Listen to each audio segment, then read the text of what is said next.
우리 주 예수 그리스도의 은혜가 사랑하는 우리 모든 가족들에게 임하기를 바랍니다. 우리 코로나 바이러스의 위협이 우리 모두를 힘들게 하고 또 우리 모두를 예배를 온전히 드리지 못하게 하는 우리 상황에 이를 것을 볼 때 너무 마음이 아픕니다. 우리 한 지역에서 전 지역으로 또 전 지역에서 이게 확산이 좀씩 더 되어졌고 우리나라만의 문제가 아니라 온 세계를 위협할 정도의 굉장히 큰 힘이 되어졌습니다. 세계 인류를 자랑한 미국이나 유럽도 어쩔 수 없이 신음하고 있는 것을 보게 되어집니다. 그래도 우리나라는 초기부터 우리 정부와 우리 의료진들의 이 강력한 의지를 가지고 우리 시민들과 함께 잘 감당해 왔습니다. 아직도 많은 해결해야 될 문제들이 많이 남아 있지만 그럼에도 불구하고 우리에게는 여러 가지 희망적인 일들이 우리에게 있다는 것을 볼 때 얼마나 감사한지 모릅니다. 이 모든 일들에서 수고한 우리 정부의 지도자들, 또 의료진들, 또 우리 공무원들, 또 여기 협력하는 모든 봉사자들 위해 여러분 기도해 주시고 벌써 2달째가 되어 간다고 그래요. 벌써 얘기되고 나서 오늘 날짜로 해서 그래서 이 긴 장시간 길어지면서 장기가 되어지면서 지쳐 있는 의료진들을 위해서 여러분 기도해 주시길 바랍니다.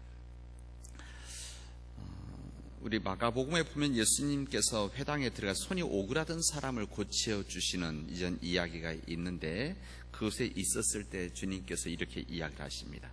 안식일에 선한 일을 하는 것이 옳으냐 악한 일을 하는 것이 옳으냐, 이 목숨을 구하는 것이 옳으냐 죽이는 것이 옳으냐라고 하는 주님의 말씀을 합니다. 이 코로나 바이러스, 코로나19 이 코로나 바이러스 상황 속에서 또한 우리 주님의 또 하나의 말씀이 아닌가 그런 생각을 해봅니다. 저희들이 예배를 가정에서 드리고 아마 여러분들은 어제 또 오늘 계속 언론에서 정부에서 아주 강력하게 이 자제, 그다음 이제 요청, 명령, 이렇게까지 나오는 거 한번 보면서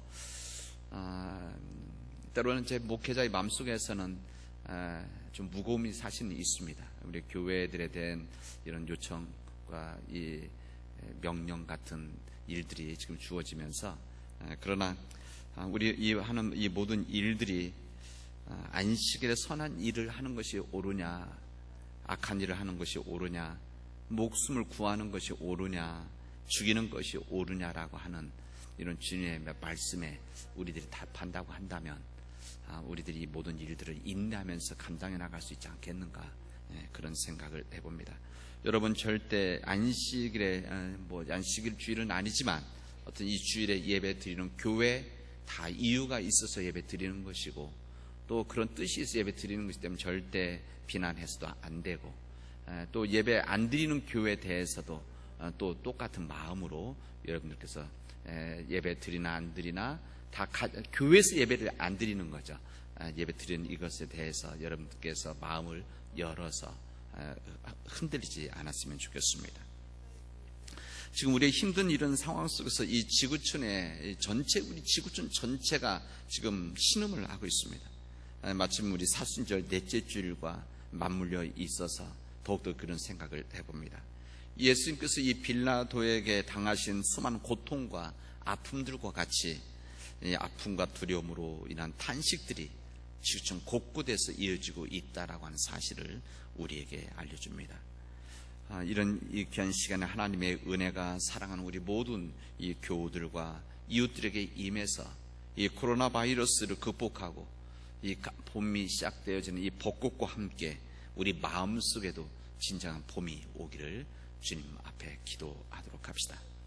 이 독일의 프리드리 니체라고 하는 이 철학자가 있습니다. 이 니체라고 하는 철학자 아마 우리들이 여러분 책은 우리 저도 많이 안 읽어봤지만 어쨌든 이 니체라고 하는 철학자에 대한 이야기만 들었을 것입니다. 이 니체 책 제가 학교 다닐 때 이 니체 책을 읽다가 조금 시작을 했다가 너무 어려워서 그 당시 때 그냥 포기했던 적이 있습니다. 쉽지 않은 책들이죠. 이 니체가 쓴 책 중에 하나가 무슨 책이냐면 이 사람을 보라 이렇게 되어 있습니다. 그리고 이 원문에 저도 이제 독일어로 쓴 것이지만 이제 이게 이제 영어로 번역된 이 책을 보면 그래도 원문 앞에 에케 호모 이렇게 쓰여져 있습니다. 이 사람을 보라라고 하는 이 책 제목의 라틴어입니다. 라틴어 그래서 써 있죠. 에케 호모. 이 책은 사실은 자신을 알리는 책입니다. 이 니체 책이 너무나 어렵기 때문에 이게 우리말로 하면 잘 안 팔리는 겁니다. 너무 힘들어서 상업적으로 힘들어지자 안 되겠다. 이 상황을 극복하려고 이 니체가 자신에 대한 소개하는 책을 쓴 책이 바로 이 사람을 보랍니다. 그러니까 이 책 내용에 보면 제가 확인해 봤더니 이 책 첫 번째 장, 나는 왜 이렇게 지혜로운가? 나는 왜 이렇게 똑똑한가? 나는 왜 이렇게 좋은 책을 쓰는가? 이렇게 구성이 되어져 있습니다. 이게 무슨 말입니까? 내가 이런 사람입니다 라고 하는 것을, 그리고 나를 보라, 그 내 책을 많이 사줘라, 이렇게 이야기를 하고 있습니다. 꼭 상업적 목적만은 아니지만 그런 책 제목이다 라고 할 수가 있습니다. 이 제목은 단순히 이 사람을 보라, 자신을 보라라고 하는 이 책 제목이 단순하게 만들어진 건 아니고, 성경에 나와 있는 이 빌라도가 예수님을 보고 사람들에게 이 사람을 보라라고 하는 에케 호모라고 했던 이 부분을 인용해서 책 제목을 잡은 것이다 라고 말을 할 수가 있습니다. 이 책 제목에서 끝나는 것이 아니고, 사실 이 중세 시대 때부터 여러 작품들이 있는데, 이 여러 작품들 중에 많지는 않지만 그래도 여러 작품이 제목이 이 사람을 보라, 에케 호모, 이렇게 라틴어로 이렇게 쓰여져 있습니다. 렘브란트의 대표적인 그림이 그 중에 한 부분이죠. 그래서 그 당시 때 예수님의 고난 당하는 이 장면을 그 당시 때 그림들을 그렸는데, 그러니까 그 당시에는 성경을 온전히 쓸 수가 없고 읽을 수가 없었기 때문에 사실 그림을 많이 인용을 했었습니다. 그래서 이 그림에다가 예수님이 고난받는 이 장면들을 많이 그렸는데, 이 제목이 다 이 사람을 보라 이렇게 되어져 있습니다.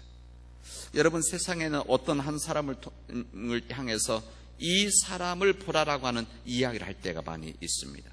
위대한 능력을 가지고 있다든지 뛰어난 사람, 본이 되는 사람을 볼 때 사람들은 이 사람을 보라 이렇게 이야기를 합니다. 혹은 세상에서 문제가 있는 사람, 바르지 않는 사람, 절대 따르면 안 될 사람을 볼 때도 이 사람을 보라 이렇게 말을 하기도 합니다. 여러분, 우리가 누구를 보느냐에 따라서 우리 인생이 변화되어질 수가 있습니다. 큰 영향을 줄 수가 있습니다. 이번 코로나 바이러스로 인해서 지금의 상황에서 신천지 집단의 반사회적인 속성이 드러났습니다. 이제 이단이라는 것을 뛰어넘어서 이제 하나의 종교적 집단으로 우리 사회가 인정을 하고 있습니다. 이제 교회 이런 표현 잘 안 쓰려고 하죠. 종교적 집단이다 이렇게 말합니다. 이 신천지가 부도덕하다는 것을 우리가 알게 되어졌습니다. 하나님의 뜻이라고 포장을 하고 자신의 목적을 위해서 거짓말을 하는 것, 이것을 자연스럽게 받아들이는 신천지라는 것을 우리는 알게 됐습니다. 전도라는 목적을 위해서 진실되지 못한 방법을 사용하는 신천지라는 것을 깨달으면서 이 신천지 집단이 이제 사회적 비판을 넘어서 해체되어지는 종교적 집단이라는 것을 우리는 알게 되어집니다. 이 신천지 집단에 이 교리가 있는데, 사실은 이 종교적인 교리는 그렇게 강하지는 않습니다. 그 가운데 하나가 교주 이만희에 대한 입장입니다. 교주 이만희에 대해서 불사신이야, 죽지 않는 사람이라, 이긴 자다, 또는 보혜사라, 이렇게 공식적으로 이야기를 합니다. 죽지 않을 것이라 공공연하게 이야기했던 이 부분은 좀 내용이 바뀌어졌습니다. 그래서 이 부분이 좀 신천지에서 그렇게 이야기 다시 하게 되어집니다. 오늘 제목과 비교로 한다면, 이 교주 이만희를 교주로 생각하는 신천지, 이 신천지는 예수님을 바라보라고 하는 것이 아니라 교주 이만희를 바라보라고 하는 것이 무척이나 강합니다. 아마 여러분들 뉴스라든지 동영상을 통해서 모든 모임과 그들의 행사에서 이만희를 향해서 열광하는 것, 또한 그들이 이 찬양하는 것을 아마 보았을 것입니다. 인간 한 사람을 찬양한다는 것, 또 하나님이 받으시는 영광을 이 땅에서 받는다는 것, 이 자체가 기독교 진리에서 벗어나 있다는 것을 우리는 이 기회를 통해서 깨닫고 알아야 됩니다. 여러분, 통일교회 문선명도 마찬가지 아니었습니까? 이 통일교회 문선명도 동방의 의인으로 자신을 바라보기를 원했고, 사람들이 그렇게 문선명, 그렇게 만국의 아버지다, 어머니다, 이렇게 이야기하면서 문선명을 바라보아라 라고 그렇게 이야기를 했던 겁니다. 이 신천지와 이 통일교는 거대한 물질적인 재단을 쌓아간 이런 종교적 집단들입니다. 하나님께서 언젠가는 심판하실 것입니다. 세상에는 이렇게 인간 또한 세상의 힘을 보라고 하는 세속적인 힘들이 있습니다. 세상은 두 부류의 사람들이 있는 것이죠. 인간의 탁월한 능력으로 자신이나 세상의 힘을 가진 사람들 향해서 이 사람을 보라라고 하는 그런 사람들과 그런 사람들을 보고 있는 사람들, 아니면 이 세상의 구원자이시며 희망과 빛이 되어진 예수 그리스도를 보라고 하는 사람들과 그 예수 그리스도를 바라보는 이 두 부류의 사람들이 이 세상에 있다는 것을 우리에게 말하고 있습니다.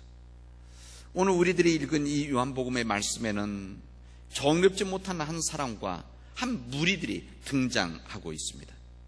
그들이 바로 로마의 총독 빌라도이자 당시 유대계 지도자들입니다. 이 유대인들이 이미 자신들의 판단으로 예수님을 사형시킬 것을 이미 결정을 하고 있었습니다.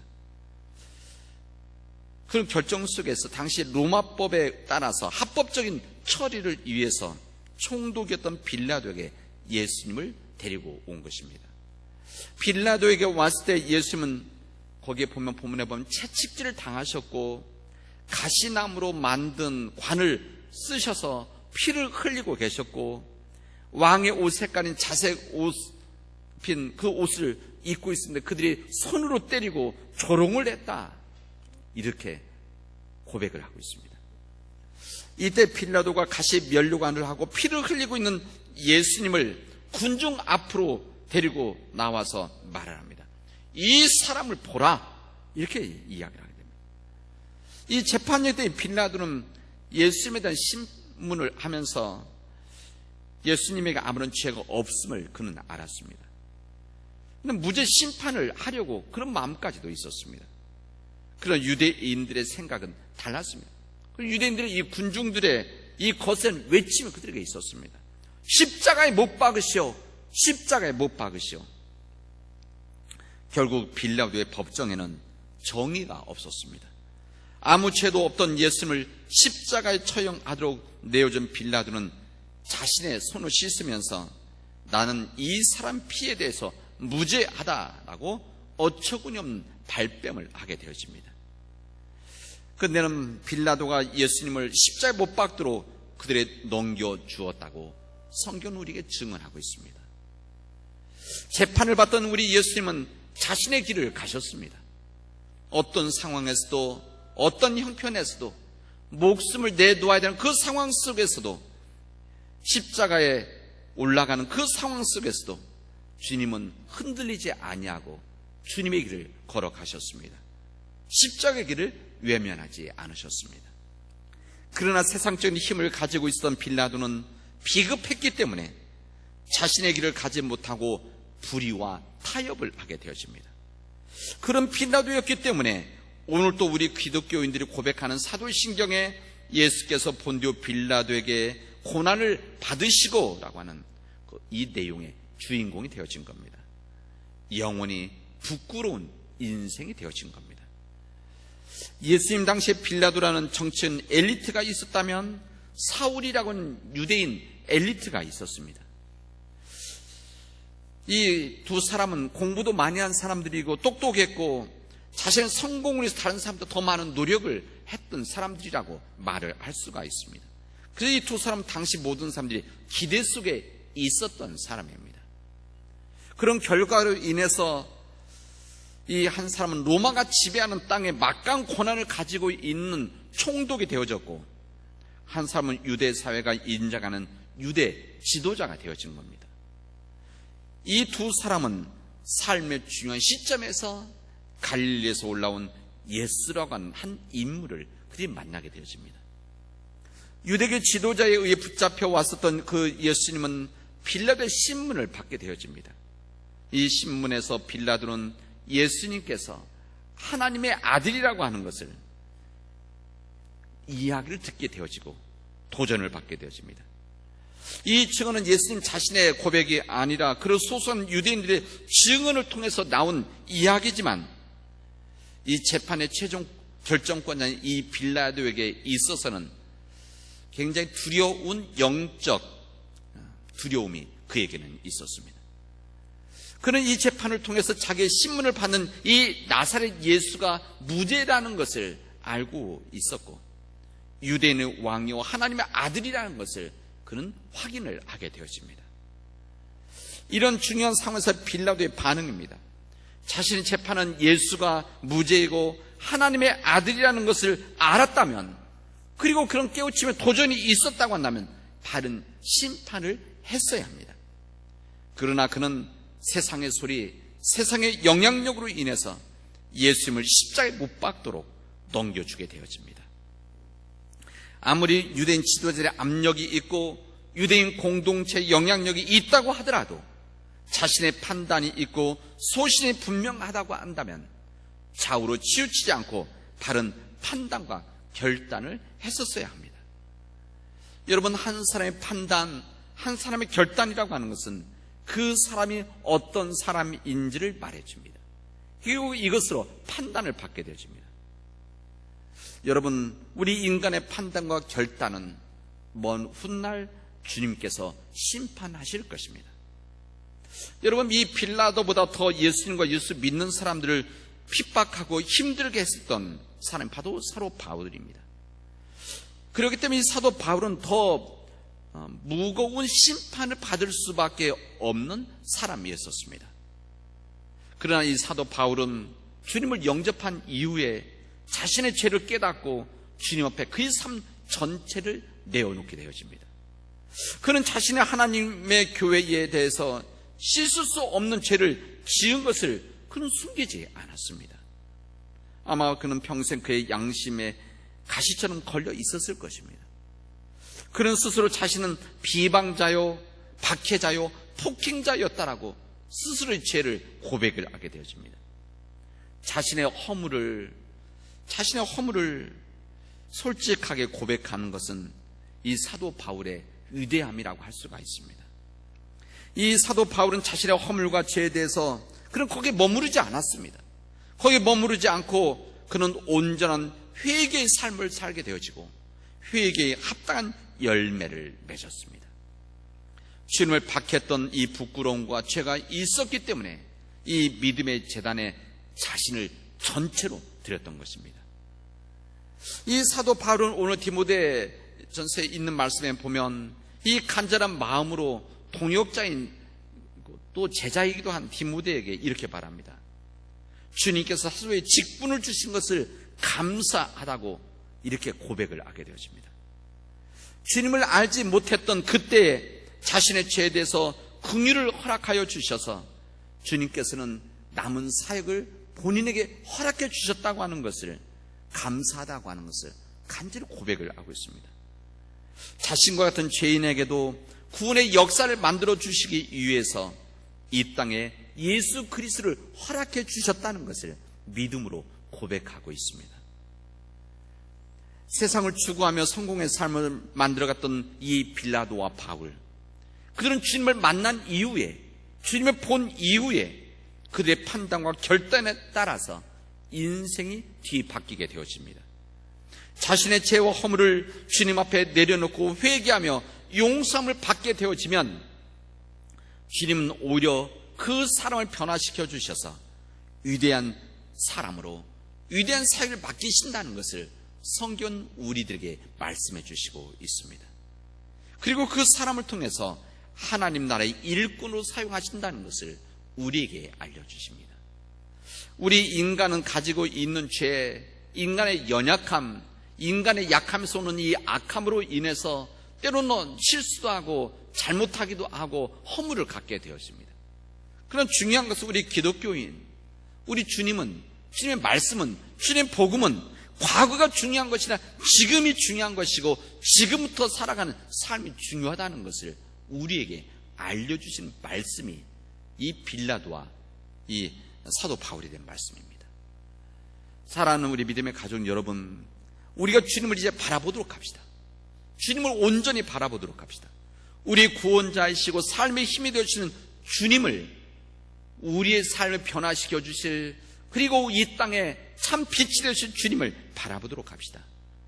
우리가 주님을 바라보면, 그리고 주님을 영접하면 우리는 새로운 존재가 되어지는 겁니다. 세상을 바라보고 세상의 힘을 가진 사람들을 바라보는 삶이 아니라 진정한 주님 예수 그리스도를 바라볼 때 하나님은 우리의 삶을 인도하시고 변화시키시며 우리를 통해서 주님의 일을 감당하신다는 것을 우리에게 말씀하시고 있습니다. 여러분, 이 세상의 사람들에게 우리도 믿음 안에서 담대하게 이 사람을 보라, 바로 예수 그리스도를 바라보라라고 하는 이런 메시지를 여러분 전할 수 있기를 바랍니다. 예수 그리스도를 바라봄으로 인해서 구원함의 역사가 있다는 것을 세상의 주님을 믿지 않는 사람들에게 전할 수 있기를 바랍니다. 여러분이 있는 모든 곳에서 이 사람을 보라, 예수 그리스도를 보라, 우리의 삶 구원자가 되시고 희망이 되어주시는 예수 그리스도를 바라보라고, 그리고 주님 몸된 교회를 바라보라고 여러분 말씀하시기를 바랍니다. 주님을 온전히 믿는 우리가 예수를 바라보라고 하는 이 거룩한 외침과 이 간절함을 진짜 필요한 이 시대입니다. 우리가 이 간절함이 약해지면, 이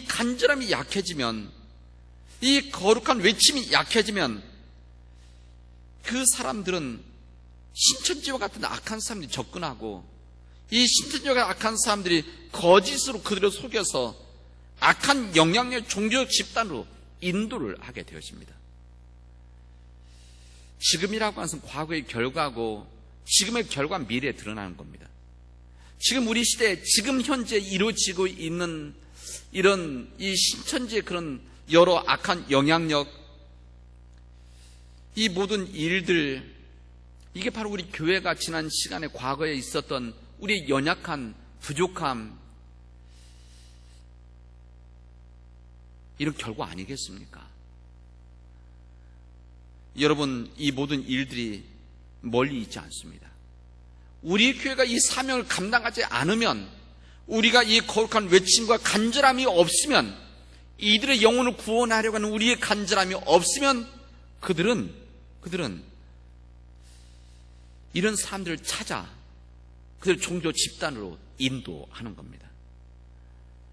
지금의 모습은 누구 탓할 것이 아니라 우리의 부족함과 허물이라고 하는 것을 깨닫고 하나님과 함께 회개하도록 합시다. 저도 요즘 목회에서 회개를 하고 있습니다. 우리 목회자들이 온전히 하지 못했기 때문에 지난 오랜 시간 동안 이런 귀한 주님의 이 거룩한 외침과 간절함이 약했기 때문에 이런 일들이 이루어졌다는 생각할 때 얼마나 부끄러운지 모릅니다. 사랑하는 믿음의 교우 여러분, 우리들이 있는 모든 곳에서 이 사람을 보라라고 하는 이 간절한 외침, 예수 그리스도를 바라보라라고 하는 이 간절한 마음들이 우리가 있는 곳에서 주님 전할 수 있기 바랍니다. 가장 가까운 우리 가족들에게 이 메시지를 전할 수 있기 바랍니다. 우리 자녀의 부모들에게, 친척들에게, 내 친구들에게 이 사람을 보라, 예수 그리스도를 바라보라라고 하는, 그리고 그들을 향해서 간절히 섬기는 일들이 이루어지길 바랍니다.